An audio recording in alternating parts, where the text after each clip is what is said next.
Brick industry. ठीक है, लेकिन अपने पास हेडिंग डालें please, the brick industry.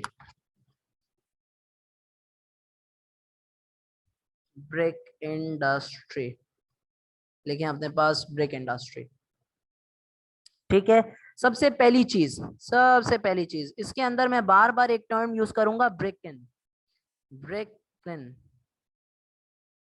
Brick kiln क्या होता है ये ब्रिकलिन? ठीक है भाई, देखो एक ऐसा ऐसा स्पेस है, ऐसी जगह है, आपने देखा ऐसे यूं बड़े बड़े गुंबद टाइप बने हुए, नॉट गुंबद टाइप, टावर टाइप बने हुए होते हैं, चिमनी लगी हुई होती है, उसमें से धुआं निकल रहा होता है, ये ब्रिकलिन्स कहलाती हैं। होता क्या है, इसके अंदर रॉ ब्रिक्स आर बेक्ड, ब्रिकलिन्स के अंदर रॉ ब्रिक्स आर बेक्ड, कच्ची ईंटों को इसके अंदर बेक किया जाता है, तपाया जाता है, तपिश दी जाती है, गर्म किया जाता है। ठीक है, बेकिंग प्रोसेस, आप इसको ऐसे भी लिख सकते हो, it is a place, it is a tower like structure जो बहुत गर्म होता है, जिसके ऊपर चिमनी भी होती है, इसके अंदर ब्रिक्स को बेक किया जाता है, ईंटों को पकाया जाता है। ठीक है, मैं बार बार ये टर्म यूज करूंगा, ब्रिकलिन्स, ब्रिकलिन्स। ठीक है, अच्छा, ब्रिकलिन्स कहां पर मौजूद है पाकिस्तान में?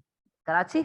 नहीं, these are present in rural areas. आप लोग में से बहुत सारों ने जिन्होंने by bus, by coach, by road travel किया या बाय रेल ट्रेवल किया है, उनको पता होगा कि रूरल एरियाज के अंदर ये ब्रिक इंडस्ट्री मौजूद होती है। ठीक है, और छोटे छोटे ब्रिकलिन्स बने हुए होते हैं जगह जगहों पर, छोटे छोटे गांव के अंदर बने हुए होते हैं, इस तरीके से पोल टाइप होते हैं, टावर टाइप होते हैं। ठीक है, ये रूरल एरियाज के अंदर मिलने वाली है, रूरल एरियाज या फिर विलेजेस ऑफ पाकिस्तान।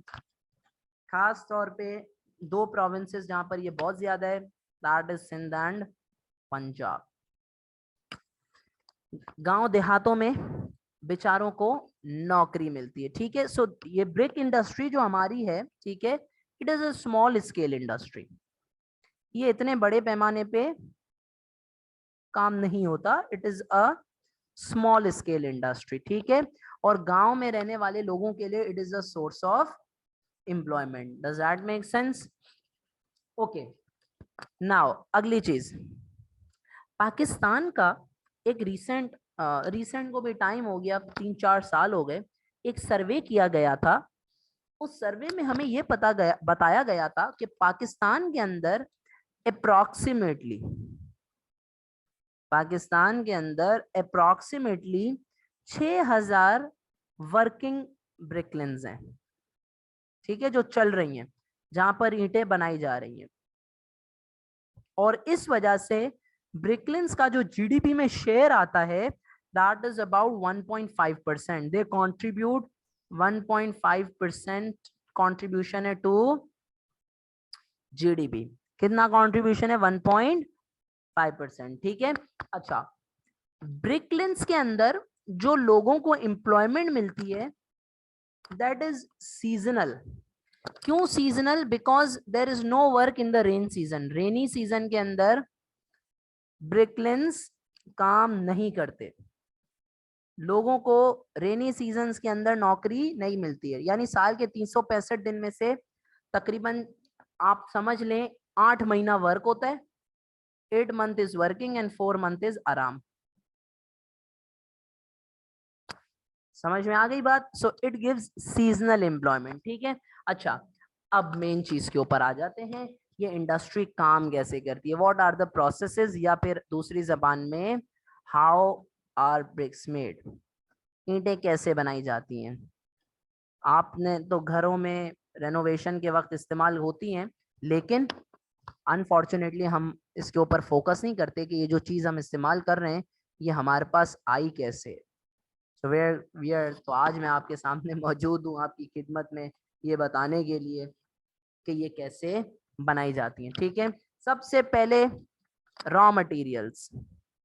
भाई रॉ मटेरियल्स अपने पास याद करो, पहला याद करो क्ले, दूसरा याद करो मिट्टी सैंड, तीसरा याद करो वाटर। क्या याद करोगे? क्ले, सैंड और वाटर। अच्छा चलो, थोड़ा सा फन के लिए मुझे बताओ, इस्लामियात में मैंने पढ़ाया था, जब आप वुजू सैंड से करते हो ना, सैंड से, ये मैं इसलिए पूछ रहा हूँ क्योंकि सैंड क्या होती है? प्योर रेती। रेती, सैंड को आप उर्दू में कहते हो रेती। मिट्टी अलग चीज होती है, रेती अलग चीज होती है। रेती इज बिल्कुल ब्राउन सैंड, जो नहीं डेजर्ट में जिस तरह होती है, जब आप वुजू करते हो सैंड से, उसको क्या कहते हैं? जिसको याद आ जाए वो चैट पे बता दे, बाकी लोग वापस आ जाएं। सो सबसे पहले क्या काम किया जाता है? सबसे पहले आपके पास रॉ मटेरियल जमा किए जाते हैं। क्या किया जाता है? रॉ मटेरियल जमा किए जाते हैं।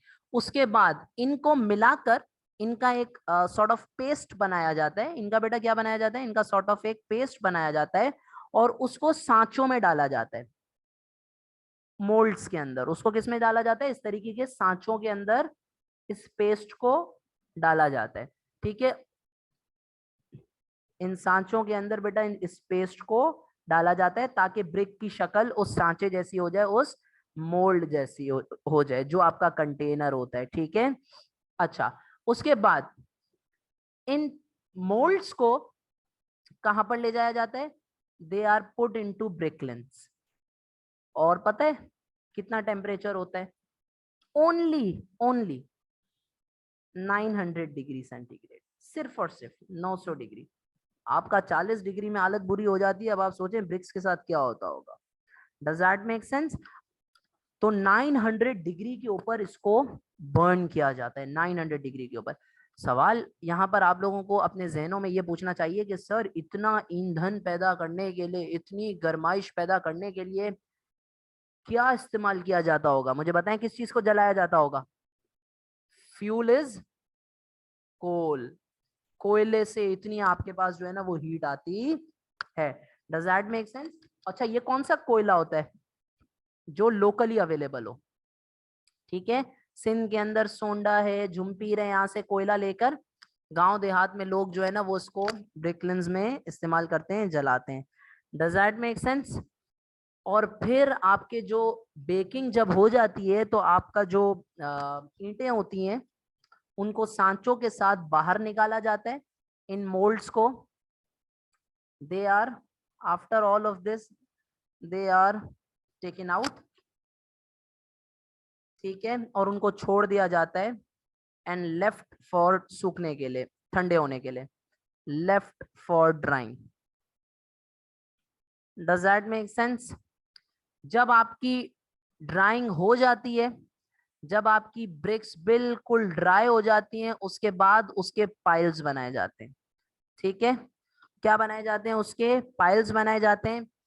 10-10 का पाइल होता है। ठीक है, और 10 ब्रिक्स वाले पाइल्स बनाए जाते हैं, और इसी तरीके से बड़े बड़े पाइल्स भी बनाए जाते हैं, 20-20 वाले पाइल्स। ठीक है, अच्छा, जिसने सिंधी में सिंधी सीखी है या जो सिंध के अंदर रहा है उसको पता, उसको ये बात पता होगी। शाह लतीफ और जो पुराने हमारे शेर व शायरी है, शाह जो रिसालो है, या उनके अंदर जो मिसालें दी गई हैं, इसको क्या कहा जाता है? इसको सिंधी के अंदर कहा जाता है, they are locally known as घोरीज। इसको क्या कहा जाता है? 20-20 के जो पाइल होते हैं ना, उसको कहा जाता है घोरीज। ठीक है, ये ऐसी एडिशनल इंफॉर्मेशन के लिए आपको बता दिया। नाउ, अब ये जो आपकी ईंटें हैं, ये जो आपने सारी ईंटें बनाई हैं, इसको आप किस किस काम में लाओगे?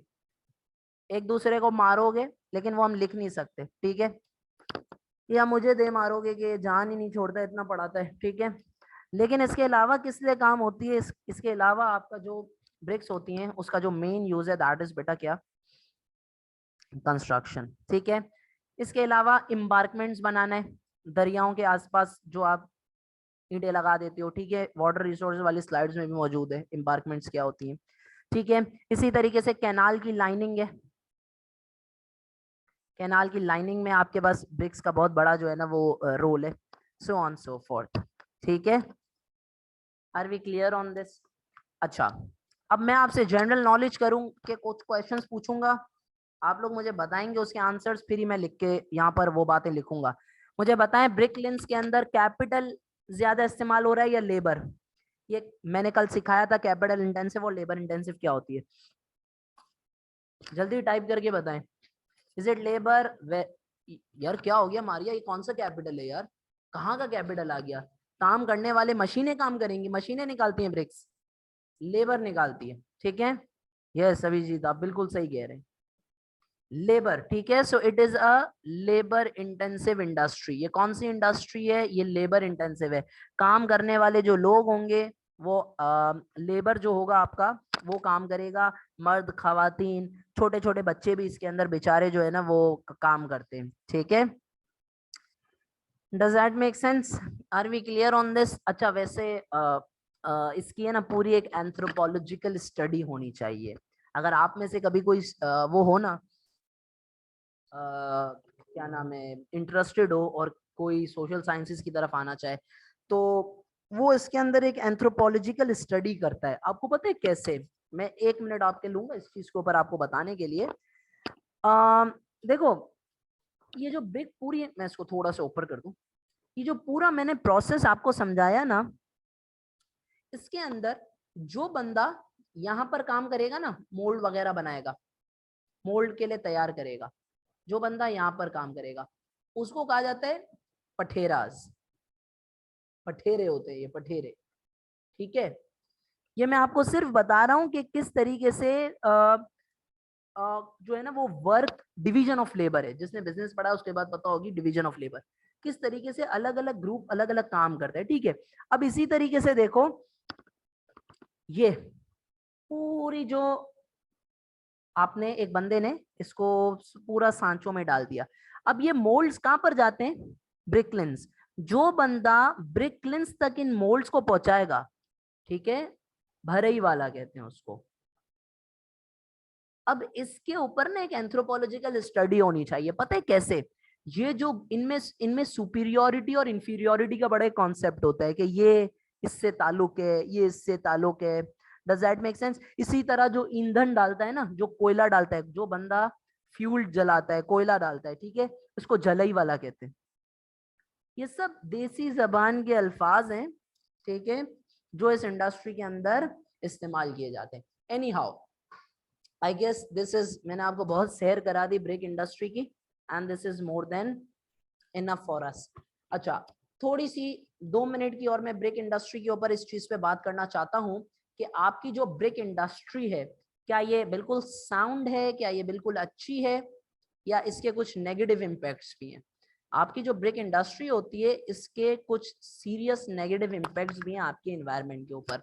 सबसे पहला, CO2, कार्बन डाइऑक्साइड रिलीज होती है। डेवलप कैसे करोगे? एनवायरनमेंट में ये रिलीज होती है, एसिड रेन कंट्रीब्यूट करती है, या ग्रीन हाउस गैस। ठीक हो गई बात। एसिड रेन होती है या ओजोन लेयर आपकी डिस्टर्ब हो रही है। नंबर टू, क्या कोयला हमारे पास सफिशिएंट है? डू वी हैव सफिशिएंट कोल? नहीं। तो फिर अगर कोयला नहीं मिलता है तो आप क्या इस्तेमाल करते हो? आप इस्तेमाल करते हो वुड। क्या इस्तेमाल करते हो? वुड। वुड कहां से आएगा? डिफॉरेस्टेशन। मुझे बताओ जरा, वुड कहां से आएगा? वुड आएगा डिफॉरेस्टेशन से।